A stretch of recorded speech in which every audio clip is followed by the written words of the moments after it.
अस्सलाम वालेकुम दोस्तों। कुछ दोस्तों ने पूछा है कि पाई नेटवर्क फ्रॉड है, इसके ऊपर वकार ज़का ने कहा है कि ये फ्रॉड है।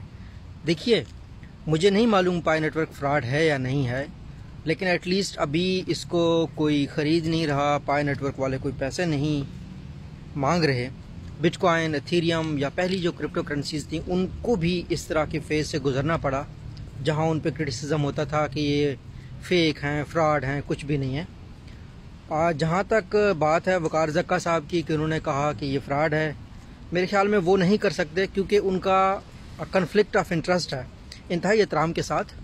उसकी वजह यह है कि वो क्रिप्टो करेंसी, बिटकॉइन वगैरह के कोर्सेज़ बेच रहे हैं, पेड कोर्सेज़ बेच रहे हैं। तो वो अगर ये कहें कि ये क्रिप्टो करेंसी ठीक है जिसका मैं कोर्स करवा रहा हूँ और दूसरी क्रिप्टो करेंसी ठीक नहीं है, तो मेरे ख्याल में थोड़ा कन्फ्लिक्ट ऑफ इंटरेस्ट आ जाता है।